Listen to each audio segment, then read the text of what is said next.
class. Today we will cover rest part of chapter number 6, Poets and Pancakes from your course book Flamingo of class 12. Chapter को continue करने से पहले थोड़ा सा हम chapter को रिवाइज कर लेंगे कि लेक्चर फर्स्ट में हमने क्या पढ़ा था. पोइट्स एंड पैनकेक्स, इस चैप्टर के राइटर हैं अशोका मित्रन. ये एक तमिल राइटर है और इन्होंने एक बुक लिखी है माई ईयर्स विद बॉस. अब इनके बॉस कौन है? Mister S S Vasan. ठीक है, अशोका मित्रन जो कि जेमिनी स्टूडियोज में काम किया करते थे. ये क्या काम किया करते थे? ये न्यूज़पेपर की जो क्लिपिंग होती है उनको कट करके फाइल में लगाया करते थे. अब ये जो काम था ना, ये इतना इंपॉर्टेंट भी नहीं था. अब अशोका मित्रन ने एक बुक लिखी माई ईयर्स विद बॉस और जेमिनी स्टूडियोज में जो भी एक्सपीरियंस उन्होंने किया, जो भी बातें उन्होंने वहां पर ऑब्जर्व की, वो सभी बातें उन्होंने अपनी इस बुक में लिखी हैं जिसका नाम है माई ईयर्स विद बॉस.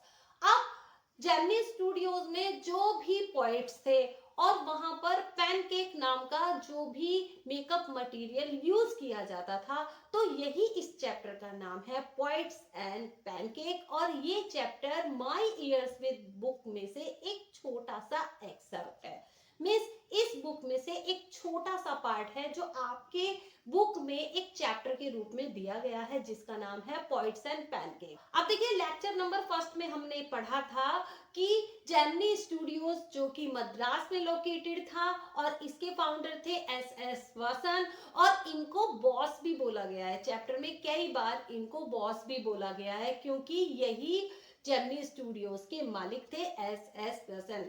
अब नंबर 1 की पोजीशन पे तो थे एस एस वासन और नंबर 2 की पोजीशन पे कौन थे? कोठा मंगलम सुब्बू. इस नाम को आपको याद रखना है. जेमिनी स्टूडियोज में पैनकेक नाम का एक मेकअप मटेरियल यूज किया जाता था और बहुत सारी एक्ट्रेस ने इस मेकअप मटेरियल को यूज किया था. लेकिन 1980 और 1990 तक आते आते इस मेकअप मटेरियल का नाम कुछ ही एक्ट्रेस ने सुना होगा. जेमिनी स्टूडियोज कहाँ हुआ करता था? जेमिनी स्टूडियो जो कि मद्रास में हुआ करता था, इसको 1940 में एस्टेब्लिश किया गया था और एस एस वासन ने इसको एस्टेब्लिश किया था. वही इसके फाउंडर थे और वही इसके बॉस थे. अब देखिए, ये जो जेमिनी स्टूडियोज का जो मेकअप डिपार्टमेंट था वो रॉबर्ट क्लाइव के अस्तबल के ऊपर वाली बिल्डिंग पर, नीचे अस्तबल था और फर्स्ट फ्लोर पर जेमिनी स्टूडियोज का मेकअप डिपार्टमेंट हुआ करता था. जो रॉबर्ट क्लाइव थे जो कि बंगाल प्रेसिडेंसी के फर्स्ट ब्रिटिश गवर्नर हुआ करते थे जब अंग्रेजों ने हमारे देश पर कब्जा किया हुआ था. जेमिनी स्टूडियोज का जो मेकअप रूम हुआ करता था वो बिल्कुल एक बार्बर की शॉप जैसा था. वहां पर हर एंगल पे लाइट लगी हुई थी, मिरर्स लगे हुए थे और जो भी मेकअप कराता था ना उसको बहुत ही हीट का सामना करना पड़ता था. अब देखिए, इस मेकअप डिपार्टमेंट में एक स्ट्रेट हायरार्की मेंटेन की गई थी. मींस प्रॉपर ऑर्डर में, प्रॉपर सीक्वेंस में लोगों की पोजीशन को सेट किया गया था. मेकअप डिपार्टमेंट में एक चीफ था जो मेन हीरो हीरोइन का मेकअप करता था. फिर उससे नीचे एक सीनियर असिस्टेंट हुआ करता था जो कि बाकी लोगों का मेकअप करता था और एक ऑफिस बॉय भी मेकअप डिपार्टमेंट में हुआ करता था. जब फिल्मों में क्राउड का सीन क्रिएट किया जाता था, एक भीड़ का मेकअप करना होता था, तो ये ऑफिस बॉय ही भीड़ का मेकअप किया करता था. और ये किस तरीके से किया करता था? एक बड़े से वेसल में, एक बड़े बर्तन में मेकअप मटेरियल को घोल लेता था और ब्रश से सबके मुंह पर पेंट कर देता था. तो ये काम था इस ऑफिस बॉय का. लेकिन ये जो ऑफिस बॉय था ये कोठा मंगलम सुब्बू से बहुत ही ज्यादा जेलस करता था, बहुत ही हेट करता था और अपनी सभी परेशानियों की वजह ये कोठा मंगलम सुब्बू को ही मानता था. अब देखिए, इस चैप्टर में सबसे पहले तो जेमिनी स्टूडियोज के बारे में बताया गया है कि वहां पर क्या यूज होता था. पैनकेक नाम का एक मेकअप मटेरियल यूज होता था. अब फिर वहां पे बताया गया है कि वहां का मेकअप डिपार्टमेंट कैसा था और किस तरीके से वहां पर लाइट्स लगी हुई थी. अब ये जो स्टोरी है ऑफिस बॉय से कोठा मंगलम सुब्बू पर शिफ्ट होती है. तो कोठा मंगलम सुब्बू जो कि नंबर 2 पोजीशन के आदमी थे जेमिनी स्टूडियोज में. बॉस कौन थे? S S Vasan. और उसके बाद आते थे कोठा मंगलम सुब्बू जो बहुत ही अमेजिंग एक्टर थे और वो हमेशा साइड रोल करने में ही ज्यादा बिलीव करते थे. कभी भी उनको मेन रोल मेन प्लेयर का या मेन हीरो का रोल दिया जाता था ना, तो वो उसमें बिल्कुल भी इंटरेस्टेड नहीं थे और हमेशा वो साइड रोल ही किया करते थे और उसको भी इतने बेटर तरीके से परफॉर्म करते थे कि जितना मेन हीरो भी नहीं कर पाता था। तो कोठामंगलम सुब्बू की अगर हम बात करें तो उनकी पोइट्री और उनका जो लिटरेरी वर्क था साहित्य में, लिटरेचर में, वो इतना हायर फॉर्म का था, इतना उच्च क्वालिटी का था या इतना गुड लेवल का था कि कोई भी उसका कंपैरिजन नहीं कर सकता था। ये भी कहा जाता था कि जो कोठामंगलम सुब्बू का जो लिटरेरी वर्क था वो कहीं छिप गया था क्योंकि वो फिल्मों में इतने सक्सेस थे। जब भी प्रोड्यूसर उनसे कोई भी सीन करने के लिए कहता था तो वो बहुत सारे अल्टरनेटिव लेके सामने आ जाया करते थे। तो सुब्बू फिल्मों के लिए एक परफेक्ट मैन हुआ करते थे और वो इतने नोबल आदमी थे क्योंकि जाति से वो ब्राह्मण थे और वो इतने नोबल थे कि वो लोगों की हमेशा मदद किया करते थे। हर केस में वो लोगों को अच्छा ही कहते थे और इतने चैरिटेबल थे कि उनके सभी जानने वाले उनके घर पर ही आके रहते थे और वहीं आके खाना खाते थे। तो ये था कोठामंगलम सुब्बू का कैरेक्टर।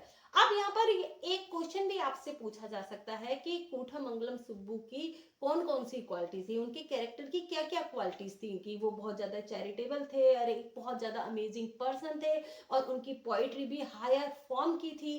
तो ये सभी क्वालिटीज आप बता सकते हैं। कोठामंगलम सुब्बू जब जेमिनी स्टूडियोज में वर्क किया करते थे तो उन्होंने जेमिनी स्टूडियोज को एक नई डायरेक्शन दी, एक नई डेफिनेशन दी और जिस टाइम पर कोठामंगलम सुब्बू जेमिनी स्टूडियोज में वर्क किया करते थे तो वो टाइम जेमिनी स्टूडियोज के लिए एक गोल्डन टाइम हुआ करता था। तो कुछ दिनों बाद कोठामंगलम सुब्बू ने जेमिनी स्टूडियोज को छोड़ दिया। अब देखिए आगे चल के स्टोरी शिफ्ट होती है एक पोइट जो कि इंग्लैंड से आते हैं। तो लास्ट लेक्चर में हमने यहाँ तक कंप्लीट कर लिया था। There was this man in the makeup department who would wish the direst things for Subbu. अब देखिए मेकअप डिपार्टमेंट में ये जो ऑफिस बॉय हुआ करता था जो कि क्राउड का मेकअप करता था, ये सुब्बू के लिए बहुत ही बुरी चीजें विश करता था, बहुत ही बुरी चीजें सोचता था या उसके लिए विश करता था। ठीक है, आज हम स्टार्ट करेंगे यहाँ से। यू सा Subbu always with the boss but in the attendance rules he was grouped under a department called the story department comprising a lawyer and an assembly of writers and poets। अब आप जानेंगे, देखिए Gemini Studios में एक story department हुआ करता था। कोठामंगलम सुब्बू इस स्टोरी डिपार्टमेंट का ही हिस्सा हुआ करते थे। अब ये बॉस के अंडर काम करते थे, बॉस से बहुत ही अच्छी इनकी अंडरस्टैंडिंग थी। ये बॉस के नीचे काम करते थे और बॉस के साथ बहुत ही ज्यादा वक्त बिताते थे। इनके बॉस कौन थे? जो कि जेमिनी स्टूडियोज के मालिक थे जिनका नाम था एस वासन। और स्टोरी डिपार्टमेंट में लॉयर भी हुआ करता था। The lawyer was also officially known as the legal adviser. अब इस लॉयर को एक ऑफिशियली लीगल एडवाइजर भी बोला जाता था but everybody refer to him as the opposite. लेकिन हमेशा इसकी जो सोच थी और इसका जो पहनावा था वो और लोगों के अपोजिट ही था, तो लोग इसको अपोजिट ही रेफर करते थे यानी अपोजिट ही समझते थे। An extremely talented actress who was also extremely temperamental once blew over on the sets. अब एक बार की बात है, देखिए इस लॉयर को लोग अपोजिट क्यों समझते थे इसका एक एग्जांपल नीचे दिया गया है। अब देखिए एक बहुत ही ज्यादा टैलेंटेड एक्ट्रेस जिसको सेट पे बहुत ज्यादा गुस्सा आ जाता है। टेम्परामेंटल का मीनिंग होता है एकदम से अपने बिहेवियर को चेंज कर देना या बहुत ही ज्यादा गुस्सा आ जाना। तो इस टैलेंटेड एक्ट्रेस को बहुत ही ज्यादा गुस्सा आ जाता है, एकदम से इसका व्यवहार चेंज हो जाता है और ये सेट पर जोर जोर से चिल्लाने लगती है। While everyone stood stunned, तभी सभी लोग एकदम से चुपचाप सभी खड़े होके सुनने लगते हैं। The lawyer quietly switched on the recording equipment. तभी ये लॉयर जाता है और चुपचाप रिकॉर्डिंग इक्विपमेंट को जिससे रिकॉर्ड किया जाता है उसको ऑन कर देता है। When the actress paused for breath, the lawyer said to her, "1 minute please." अब ये जो एक्ट्रेस जब भी थोड़ी देर के लिए रुकती है, थोड़ी देर के लिए सांस लेती है, ये जो लॉयर है ये उससे कहता है 1 minute please and played back the recording, और वो जो रिकॉर्डिंग थी उसको प्ले बैक कर देता है। देयर वॉज नथिंग इंक्रिमिनेटिंग और unmentionably foul about the actresses tirade against the producer। अब इस लॉयर ने अनजाने में ही रिकॉर्डिंग इक्विपमेंट को ऑन कर दिया था। तो उसकी ये इच्छा नहीं थी कि वो कोई सबूत इकट्ठा कर रहा है उस एक्ट्रेस के खिलाफ, तो उसने ये सारी चीजें अनजाने में की थी, अनमेंशनेबली की थी। तो यहाँ पर इनक्रिमिनेटिंग का मीनिंग होता है दोष लगाना या बिना किसी पर्पज के किसी के लिए सबूत इकट्ठा करना, बिना किसी पर्पज के। तो यहाँ पर इस लॉयर ने बिना किसी पर्पज के रिकॉर्डिंग को ऑन कर दिया था। अब इस रिकॉर्डिंग में उस एक्ट्रेस की जो स्पीच थी, वो जो प्रोड्यूसर को सुना रही थी, उसकी एक एंग्री स्पीच वो रिकॉर्ड हो गई थी। But when she heard her voice again through the sound equipment, लेकिन जब उस एक्ट्रेस ने अपनी साउंड को दोबारा से सुना कि वो किस तरीके से प्रोड्यूसर पर चिल्ला रही थी साउंड इक्विपमेंट में, शी वॉज स्ट्रक डम, उसको एकदम से हिट हुआ और वो एकदम से डम हो गई, एकदम से चुप हो गई। A girl from the countryside, she hadn't gone through all the stages of the worldly experience that generally precede a position of importance and sophistication that she had found herself catapulted into. अब ये जो लड़की थी जो कि country side से belong करती थी, ये जो एक्ट्रेस थी ये कंट्री साइड से मीन्स गांव से बिलोंग करती थी। तो ये जो इवेंट इसके साथ हुआ ना कि इसकी बातों को रिकॉर्ड करके जब इसको सुनाया गया तो इसको एकदम से धक्का लगता है। तो ये जो लड़की थी इसको बिल्कुल भी वर्ल्डली एक्सपीरियंस नहीं था।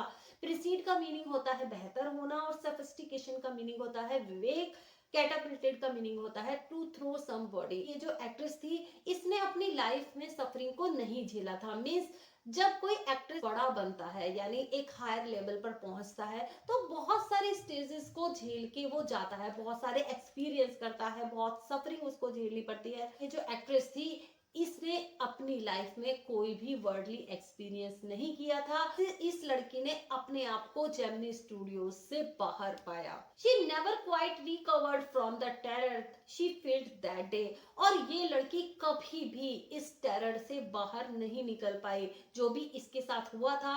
इस लॉयर ने अनजाने में इसकी साउंड को रिकॉर्ड करके सुना दिया था, तो जो भी इस लड़की के साथ हुआ था इसका कैरियर खत्म हो गया और इस डर से ये कभी भी बाहर नहीं निकल पाई। That was the end of a brief and brilliant acting career। तो इस तरीके से एक लीगल एडवाइजर की वजह से, एक लॉयर की वजह से एक टैलेंटेड एक्ट्रेस का एक शॉर्ट कैरियर जल्दी ही समाप्त हो गया। The legal adviser who was also a member of the story department had unwittingly brought about that sad end. अब इस लीगल एडवाइजर ने जो कि स्टोरी डिपार्टमेंट का मेंबर हुआ करता था, कौन था लीगल एडवाइजर? ये जो लॉयर था इसने अनविटिंगली, अनिच्छा से ही एक ब्रिलियंट एक्ट्रेस के कैरियर को समाप्त कर दिया था। अनविटिंगली का मीनिंग होता है अनिच्छा से। While every other member of the department wore a kind of uniform khadi dhoti with a slightly oversized and clumsily tailored white khadi shirt। अब स्टोरी डिपार्टमेंट के सभी लोग ज्यादातर खादी धोती और खादी व्हाइट कलर की शर्ट पहना करते थे। तो ये बड़ी ओवर साइज लगती थी, बड़ी वियर्ड लगती थी। क्लमसली का मीनिंग होता है भद्दी या वियर्ड। द लीगल एडवाइजर, अब ये जो लीगल एडवाइजर था, जो लॉयर था, ये क्या पहनता था? ये पैंट्स पहनता था, ये टाई लगाता था and sometimes a coat that looked like a coat of mail. और कभी कभी वो ऐसा कोट पहनता था जो बिल्कुल जैसे युद्ध पे जाते हैं ना उस कवच की तरह जो होते हैं, तो कभी कभी वो एक ऐसा कोट पहना करता था। Often he looked alone and helpless, a man of cold logic in a crowd of dreamers, a neutral man in an assembly of Gandhitas and Khaditas। अब ये जो आदमी था, ये जो लॉयर था, ये बिल्कुल अलोन और हेल्पलेस दिखाई देता था स्टोरी डिपार्टमेंट के सभी लोगों के बीच में, क्योंकि ये सभी लोग तो पोइट्री लिखते थे, प्रोज लिखते थे, लिटरेचर लिखते थे, स्टोरी लिखते थे। तो ये सभी लोग, इनको बोला गया है एक क्राउड ऑफ ड्रीमर्स, इन लोगों के सपने थे। ए न्यूट्रल मैन, अब ये जो लॉयर था ना ये बिल्कुल न्यूट्रल था, मींस डिसइंटरेस्टेड, इसका किसी भी चीज में कोई भी इंटरेस्ट नहीं था।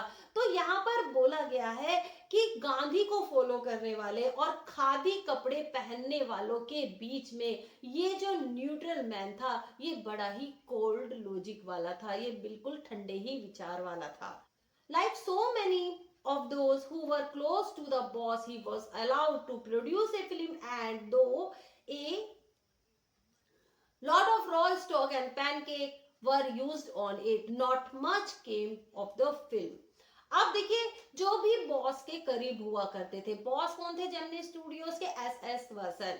अब जो भी लोग बॉस के करीब होते थे तो उनको फिल्म बनाने का मौका मिलता था। तो ये जो लॉयर था ये बॉस के करीब था, तो एक बार इसने फिल्म बनाई और काफी सारा रॉ स्टॉक भी यूज किया। रॉ स्टॉक क्या होते हैं? जो फिल्मों में जो नेगेटिव यूज हुआ करते थे।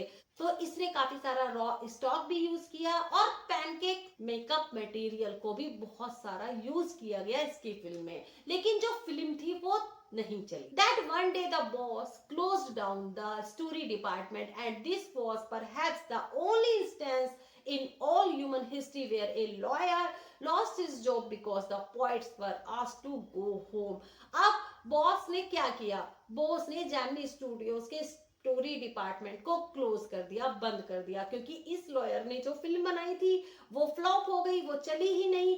तो बॉस ने एस वासन ने जेमिनी स्टूडियोज के स्टोरी डिपार्टमेंट को क्लोज कर दिया। अब सिर्फ इसी लॉयर की वजह से ह्यूमन हिस्ट्री में जेमिनी स्टूडियोज में ऐसा पहली बार हुआ था कि इस लॉयर की वजह से सभी पोइट्स को अपनी जॉब से हाथ धोना पड़ा और उनको भी घर जाने के लिए बोल दिया गया था और इस लॉयर की भी जॉब चली गई थी। चलिए अब इस पैसेज में हम पढ़ेंगे कि जेमिनी स्टूडियोज में कौन कौन से पोइट्स हुआ करते थे। Gemini Studios was the favorite haunt of poets like S.D.S. Yogiar, Sangu Subramaniam, Krishna Shastri and Harindranath Chattopadhyay. आप देखिए जेमिनी स्टूडियोज जो हुआ करता था एक पोइट्स का अड्डा हुआ करता था, तो ये सभी पोइट्स वहां पर बैठा करते थे। It had an excellent mess which supplies good coffee at all times of the day and for most part of the nights। तो ये सभी पोइट्स जेमिनी स्टूडियोज के मैस में बैठा करते थे, क्योंकि इस मैस में डे को भी और नाइट में भी बहुत ही अच्छी कॉफी सप्लाई की जाती थी, मीन्स मिलती थी। Those were the days when Congress rule meant prohibition and meeting over a cup of coffee was rather satisfying entertainment। अब उस टाइम पर 1940 में जब जेमिनी स्टूडियोज हुआ करता था और सभी पोइट्स वहां पर बैठते थे, तो उस टाइम पर कांग्रेस का रूल चल रहा था।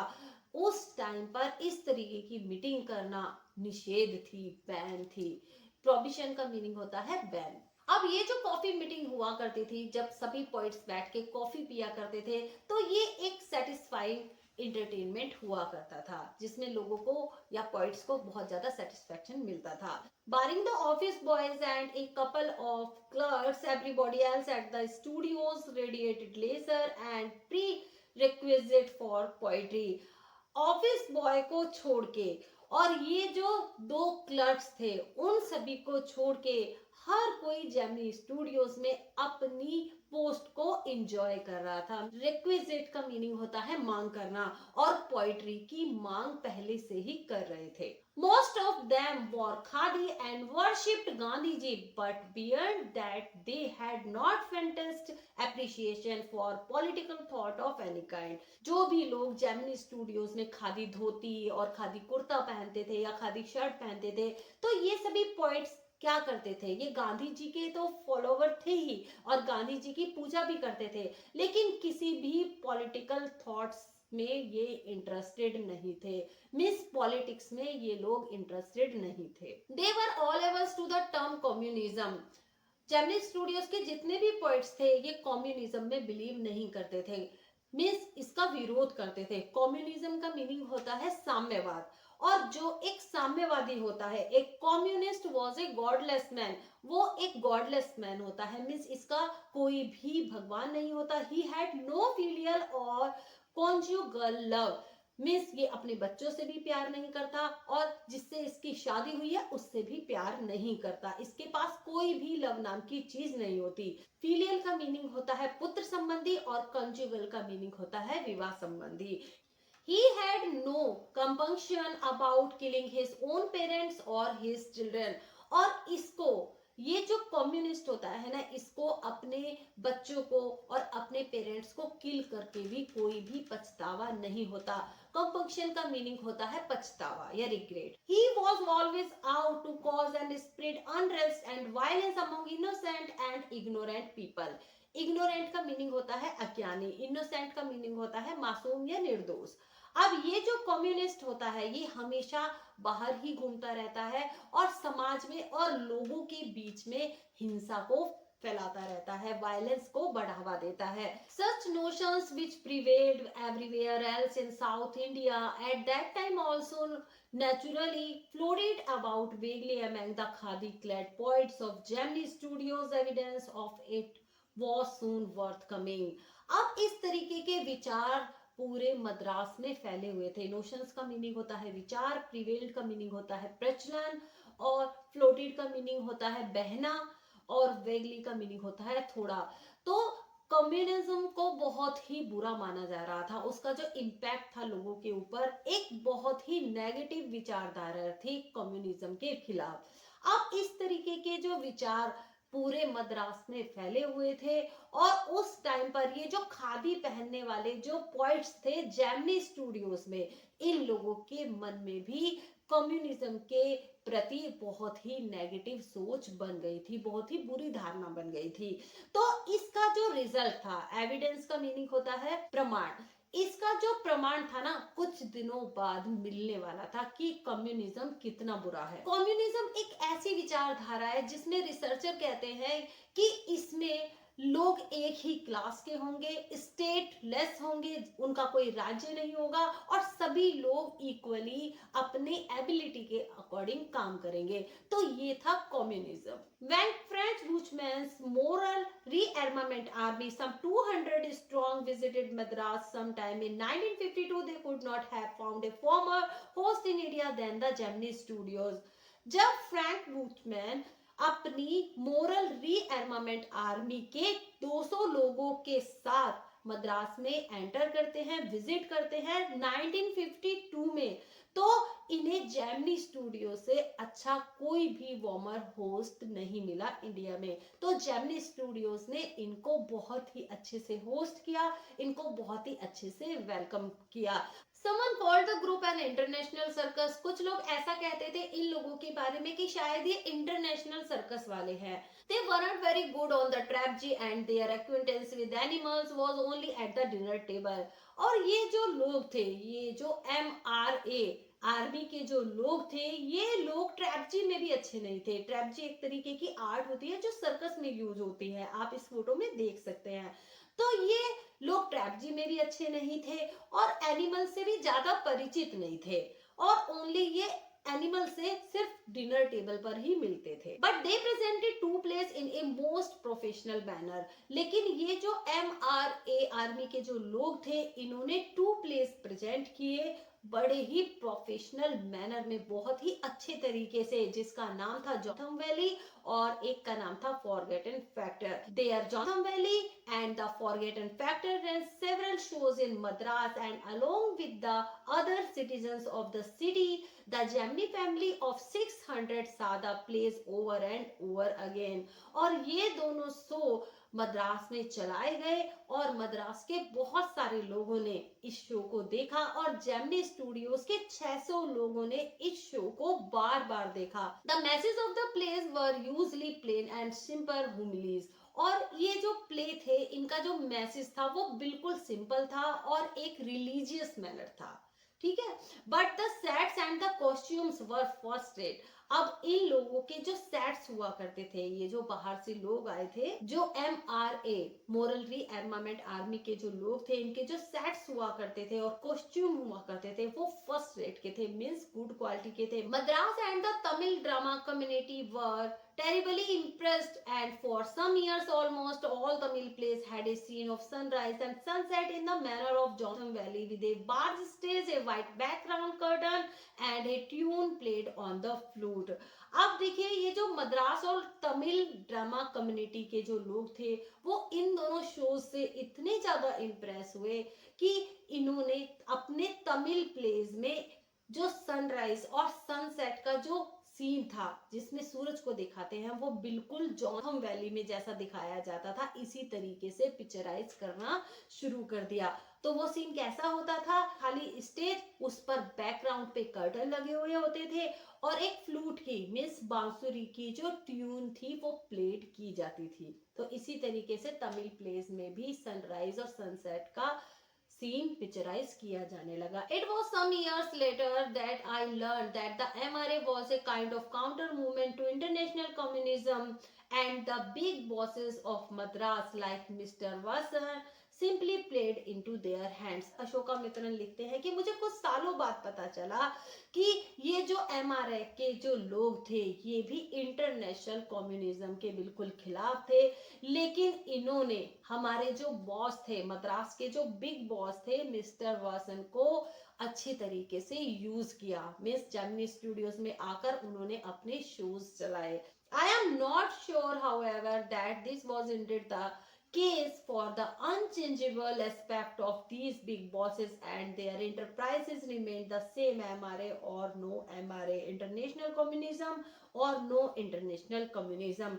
तो इस बात से पता चलता है, ऑथर कहते हैं कि अनचेंजेबल एस्पेक्ट जो हमारे बॉस थे और जो एमआरए के लोग थे ये इंटरनेशनल कम्युनिज्म के बिल्कुल ही खिलाफ थे. The staff of Gemini studios has a nice time hosting 200 people of all use and size of at least 20 nationalities.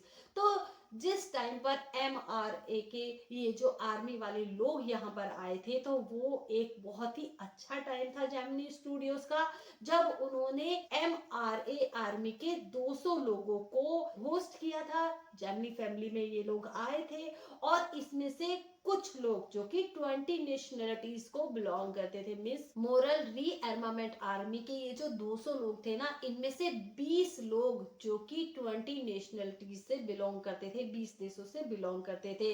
तो ये जेमिनी स्टूडियोज के लिए बहुत ही अच्छा टाइम था कि उन्होंने एमआरए आर्मी के 200 लोगों को होस्ट किया और उनको अटेंड किया. It was such a change from the usual collection of crowd players waiting to be slapped with thick layers of makeup by the office boy in the makeup department. अब थोड़ा सा change आया था. जैसे ही MRA army के लोग Gemini Studios में enter करते हैं तो कुछ समय के लिए एक चेंज आ गया था, नहीं तो लोग ऊब गए थे कि ये जो मेकअप डिपार्टमेंट का ये जो ऑफिस बॉय था ये क्राउड की पेंटिंग करता था, उनका मेकअप करता था. तो ये सीन देख देख के लोग बहुत ज्यादा बोर हो गए थे. तो जिस टाइम पर एमआरए आर्मी के लोग जेमिनी स्टूडियोज में एंटर करते हैं, वहां पर कुछ समय बिताते हैं, तो ये टाइम काफी अच्छा टाइम था जेमिनी स्टूडियोज के लिए.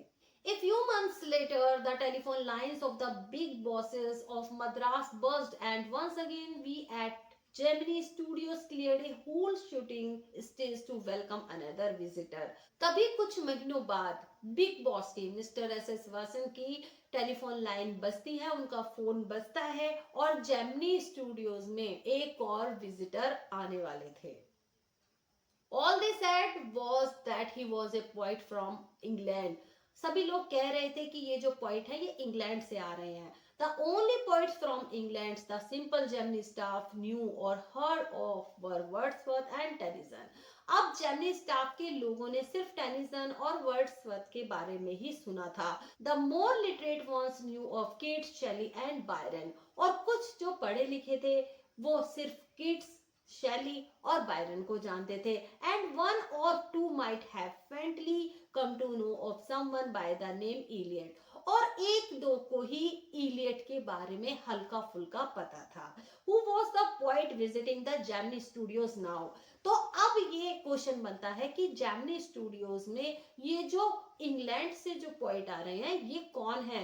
He is not a poet, वो कोई पोएट नहीं है. ही इज एन एडिटर, शायद वो कोई एडिटर है. That's why the boss is giving him a big reception. इसीलिए बॉस उनको एक बड़ा वेलकम दे रहे हैं. Vasan was also the editor the popular Tamil weekly Ananda Vikatan. अब ये जो जेमिनी स्टूडियोज के जो मालिक थे वसन, ये भी एक पॉपुलर तमिल वीकली आनंद विकेतन के एडिटर थे. वीकली एक जो मैगजीन आती है आनंद विकेतन, उसके एडिटर हुआ करते थे एस वसन. He wasn't the editor of any of the known name of British publication in Madras. अब देखिए यहाँ पर ऑथर कह रहे हैं कि हम अंदाजा लगा रहे थे कि मद्रास में जितने भी ब्रिटिश पब्लिकेशन हैं तो ये जो पोइट जो इंग्लैंड से आ रहे थे उसके भी वो एडिटर नहीं थे. Since the top man of the Hindu were taking the initiative the सरमाइज was that the poet was the editor of A daily. तो कुछ लोग अंदाजा लगा रहे थे कि शायद वो डेली एक न्यूज़पेपर के एडिटर हों। तो ये जो पोइट जो इंग्लैंड से आ रहे थे, ना तो ये मैनचेस्टर गार्जियन के एडिटर थे और ना ही द लंदन टाइम्स के एडिटर थे। That was all that even the most well informed among us new. और हम में से जो भी वेल इन्फॉर्म आदमी थे, मिस जर्मनी स्टूडियोज में जो भी ज्यादा जानकारी वाला जो आदमी था, उसको भी ये पता नहीं था कि ये जो इंग्लैंड से जो पोइट आ रहे थे ये कौन है। At last around 4 in the afternoon the poet और द एडिटर अराइव्ड। अब एट लास्ट आफ्टरनून में 4 बजे के आसपास ये जो पोइट थे इंग्लैंड से, ये आ चुके थे। अब इनको एडिटर भी बोला गया है। He was a tall man, very English, very serious and of course very unknown to all of us. अब ये जो पोइट जो इंग्लैंड से आए थे ये काफी लंबे थे, वेरी इंग्लिश, बिल्कुल इंग्लिश मैन दिखाई दे रहे थे, बहुत ही सीरियस और वेरी अननोन, हम में से कोई भी उनको नहीं जानता था। Battling with half a dozen pedestal fans on the shooting stage the boss read out a long speech. अब देखिए बहुत सारे पेडिस्टल फैंस चल रहे थे स्टेज पर। जब हमारे बॉस एस वैसन स्टेज पर भाषण देने के लिए गए तो वहां पर बहुत सारे पेडिस्टल फैंस चल रहे थे। हमारे बॉस ने किसी तरीके से फाइट करते हुए एक लॉन्ग स्पीच को पढ़ा। It was obvious that he too knew precious little about the poet. तो इस बात से जाहिर हो चुका था ये जो पोइट थे ये काफी प्रीसियस थे, मिस बहुत ही इंपॉर्टेंट आदमी थे। The speech was all in the most general terms, but here and there it was peppered with words like freedom and democracy. अब जैसे ही पोइट ने अपनी बारी आने पर बोलना शुरू करा तो उनकी बात किसी को भी समझ में नहीं आ रही थी। पेपर्ड का मीनिंग होता है छिड़कना। तो उनके कुछ ही शब्द लोगों की समझ में आए, फ्रीडम और डेमोक्रेसी।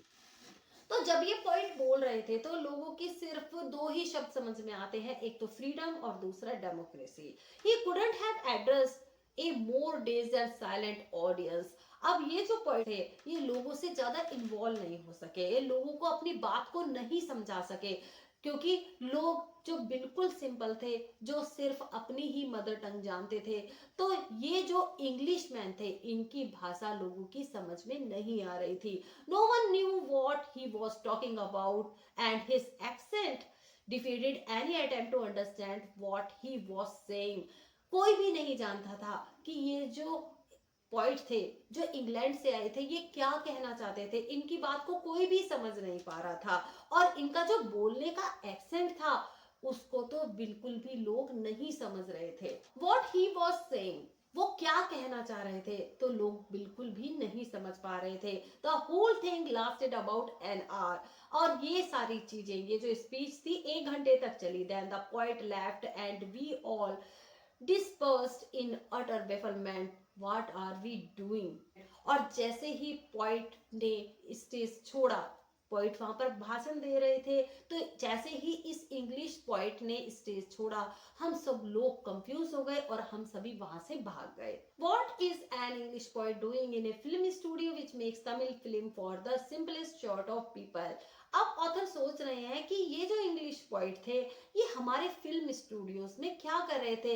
यहाँ पर तो सिर्फ सिंपल लोगों के लिए, जो सिंपल तरीके के लोग होते हैं उन्हीं के लिए ही तमिल फिल्में बनाई जाती थी। तो ये जो इंग्लिश पोइट थे ये यहाँ पर क्या कर रहे थे। People whose lives list afforded them the possibility of cultivating a taste for English poetry। यहाँ के जो लोग थे वो इंग्लिश पोएट्री को समझने के लिए एक टेस्ट भी डेवलप नहीं कर सकते थे, एक टेस्ट भी अफोर्ड नहीं कर सकते थे। The poet looked pretty baffled too, for he too must have felt the sheer incongruity of his talk about the thrills and travails of an English poet। अब ये जो इंग्लिश पोइट थे ये खुद भी काफी कंफ्यूज लग रहे थे, क्योंकि ये अपनी बात लोगों को समझाने में इनकैपेबल रहे थे। इनकॉन्ग्रुइटी का मीनिंग होता है इनकैपेबल, और शीर का मीनिंग होता है प्योर, और ट्रेवेल्स का मीनिंग होता है दुख, या grief. He visit remained an unexplained mystery. ये जो इंग्लिश पोएट थे, इनका जेमिनी स्टूडियोज ने विजिट करना एक अनएक्सप्लेन्ड मिस्ट्री ही बना रहा, मीन्स एक रहस्य बना रहा। लेकिन ये जो रहस्य था ये आगे जाके खुलेगा। The great prose writers of the world may not admit it, but my conviction grows stronger day after day that prose writing is not and cannot be the true pursuit of a genius. अब यहाँ पर अशोकामित्रन अपने मन की बात कह रहे हैं। वो कह रहे हैं कि दुनिया के महान प्रोज राइटर भी इस बात को एडमिट नहीं करते, लेकिन मेरी धारणा तो यही है। कन्विक्शन का मीनिंग है यहाँ पर कि मेरी सोच यही है, मेरी विचारधारा तो यही है, और जो डे बाय डे स्ट्रॉन्ग होती चली जा रही है कि प्रोज राइटिंग करना किसी एक जीनियस का लक्ष्य नहीं हो सकता। कोई जीनियस इस काम को नहीं कर सकता, क्योंकि प्रोज राइटिंग करने के लिए तो बहुत ही ज्यादा पेशेंस चाहिए। It is for the patient, persistent, persevering ड्रूज with a heart so shrunken that nothing can break it. Pros writing करने के लिए आदमी को कैसा होना चाहिए? इसको पेशेंस वाला होना चाहिए, धैर्यवान होना चाहिए, परसिस्टेंट, जिद्दी होना चाहिए, परसेवेरिंग मीन्स दृढ़ निश्चय वाला होना चाहिए, फर्मली होना चाहिए, ड्रूज मीन्स हार्ड वर्क करने वाला होना चाहिए। तो एक प्रोज राइटर बनने के लिए ये सारी क्वालिटीज होनी बहुत जरूरी है। और उसका जो हार्ट है ना, वो बहुत ही श्रंकन होना चाहिए, सुकड़ा हुआ होना चाहिए कि कोई भी उसके हार्ट को ब्रेक ना कर सके। Rejection slip don't mean to a thing to him. और जो रिजेक्शन है, रिजेक्शन स्लिप उसके लिए कोई भी मायने ना रखे। He at once sets about making a fresh copy of the long prose piece and sends it on to another editor, enclosing postage for the return of the manuscript. Manuscript का meaning होता है जो हमारे हाथ से लिखे जाने वाले डॉक्यूमेंट्स होते हैं। तो यहाँ पर एक बार ऑथर ने क्या किया, उन्होंने एक फ्रेश कॉपी लिखी, एक प्रोज राइटिंग की एक फ्रेश कॉपी ली और उसको एक एनवलप में डाला, उस पर एक पोस्टेज लगाई, मीन्स उस पर एक स्टैंप लगाई, किसी दूसरे एडिटर को भेज दिया। It was for such people that the Hindu had published a tiny announcement in an insignificant corner of an unimportant page, a short story contest organized by a British periodical by the name The Encounter. अब देखिए एक बार क्या होता है, अशोकामित्रन ने पढ़ा the Hindu newspaper में एक छोटा सा अनाउंसमेंट छपा हुआ था इनसिग्निफिकेंट कॉर्नर पे, ऐसे कॉर्नर पे जिस कॉर्नर की कोई वैल्यू नहीं थी, मींस उसको कोई पढ़ता नहीं था, एक अनइम्पोर्टेंट पेज पे, मींस बीच वाले पेज पे, जिसमें लिखा हुआ था एक शॉर्ट स्टोरी कॉन्टेस्ट जो कि ऑर्गेनाइज कराया जा रहा था, किसके द्वारा? ब्रिटिश पीरियोडिकल के द्वारा। और किस नाम से? द एनकाउंटर के नाम से। Of course, the encounter wasn't a known commodity among the Gemini literary. अब जेमिनी स्टूडियोज के जो पढ़े लिखे लोग थे वो भी द एनकाउंटर के बारे में ज्यादा नहीं जानते थे। I wanted to get an idea of the periodical before I spent a considerable sum in postage sending a manuscript to England. अब ऑथर को एक आइडिया आता है कि वो इस पीरियडिकल के बारे में जानने की कोशिश करेंगे और लंदन अपनी मैन्युस्क्रिप्ट भेजने से पहले, उस पर पोस्टेज लगाने से पहले वो उसके बारे में थोड़ी सी जानकारी लेंगे। In those days the British council library had an entrance with no long winded sign boards and notices to make you feel you were sneaking into a forbidden area. उन दिनों में जो ब्रिटिश काउंसिल लाइब्रेरी हुआ करती थी उसका जो entrance था उस पर कोई भी बड़े बड़े साइन बोर्ड नहीं लगे हुए थे, कोई नोटिस नहीं लगे हुए थे, जिससे आपको ये लगे कि आप एक फॉरबिडन एरिया में एंटर कर रहे हो, मींस एक निषेध जगह पर एंटर कर रहे हो। And there were copies of the Encounter lying about in various degrees of freshness almost untouched by readers. अब जब ऑथर ब्रिटिश काउंसिल लाइब्रेरी जाते हैं तो वहां पर उन्होंने टेबल पर द एनकाउंटर की कॉपीज, फ्रेश कॉपीज पड़ी हुई देखी, जिनको किसी भी रीडर्स ने टच भी नहीं किया था। फ्रेश कॉपी जो कि टेबल्स पर पड़ी हुई थी। When I read the editor's name, जब ऑथर ने उसके एडिटर का नाम पढ़ा, I heard a bell ringing in my shrunken heart, तो उस टाइम मेरी श्रंकन हार्ट में एक बेल सी बजने लगी। It was the poet who had visited the Gemini studios. तो ये वही पॉइंट थे जो कि जेमिनी स्टूडियो में विजिट करने के लिए आए थे। I felt like I had found a long lost brother and I sang as I sent the envelope and wrote out his address। तभी ऑथर को फील होता है कि जैसे उनका कोई खोया हुआ भाई उनको मिल गया हो, और वो एनवेलप को सील करते हैं और उस पर एड्रेस लिखते हैं। उन्होंने स्टोरी कॉन्टेस्ट के बारे में पढ़ा था, तो वो एक स्टोरी को एनवेलप में डालते हैं और उस पर एड्रेस लिखते हैं और उसको सील कर देते हैं। I felt that he too would be singing the same song at the same time. तो ऑथर यहाँ पर कहते हैं कि वो जब इस एनवेलप को खोलेंगे तो वो भी सेम सॉन्ग गाएंगे, बिल्कुल मेरी तरह उसी सेम टाइम पर। Long lost brothers of Indian films discover each other by singing the same song in the first reel and in the final reel of the film। जिस तरीके से इंडियन फिल्मों में किसी का कोई भाई खो जाता है तो गाना गाया जाता है, और जब फिल्म स्टार्ट होती है तो भी वही गाना गाया जाता है, और फिल्म का एंड होता है तब भी वही गाना गाया जाता है। तो इसी तरीके से जब वो एनवेलप खोलेंगे और बंद करेंगे तो इसी तरीके का सॉन्ग गाएंगे। Stephen Spender, Stephen that was his name. तो तब ऑथर को पता लगता है कि ये जो पोइट इंग्लैंड से आए थे उनका नाम था Stephen Spender. And years later when I was out of Gemini Studios and I had much time but not much money, anything at a reduced price attracted my attention. Author बताते हैं कि कुछ सालों बाद जब उन्होंने जेमिनी स्टूडियोज छोड़ दिया था तो उनके पास बहुत टाइम था, लेकिन उनके पास पैसे नहीं थे। तो जब कोई छोटी सी चीज कम प्राइस में मिल जाती थी वो अट्रैक्ट हो जाते थे। तो यहाँ पर क्या हो रहा था, फुटपाथ पर कुछ लोग बुक बेच रहे थे।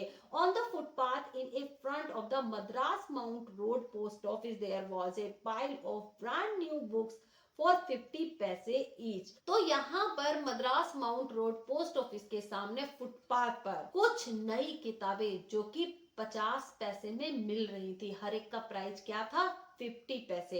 Actually they were copies of the same book and elegant paper back of American Oregon. ये जो बुक थी अमेरिकन ओरेगन थी, और इन सभी का जो पेपर था वो बहुत ही एलिगेंट था, बहुत ही महंगा पेपर था। Special low price student edition in connection with the 15th anniversary of the Russian revolution. इसमें से कुछ एडिशन, कुछ किताबें जो काफी लो प्राइस की थी और रशिया की रेवोल्यूशन की 15th एनिवर्सरी पर भी आधारित थी। आई पेड 50 पैसे and picked up A copy of the book the God that failed.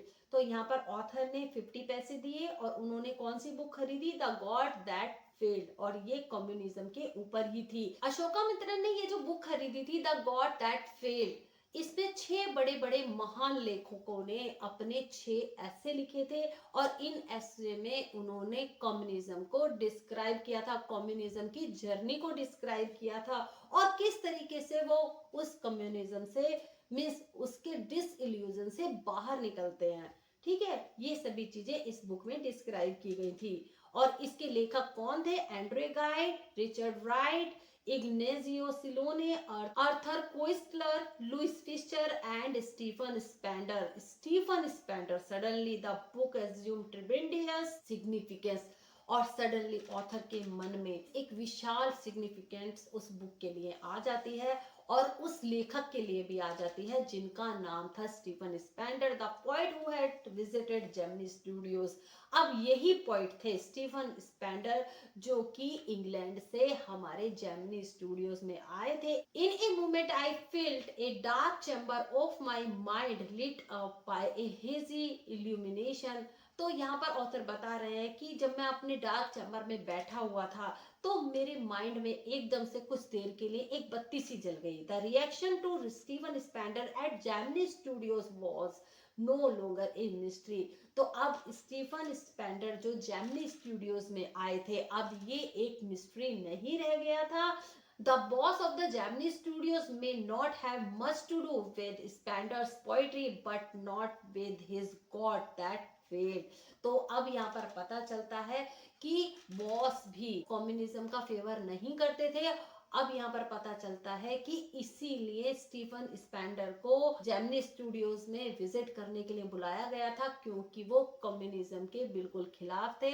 तो इसी के साथ ही ये चैप्टर फिनिश होता है। अगर आपको एक्सप्लेनेशन की ये सभी वीडियोस अच्छी लग रही हैं और यूजफुल लग रही हैं तो चैनल को सब्सक्राइब करना ना भूलें और वीडियोस को भी लाइक और शेयर जरूर करें। Take care and good bye.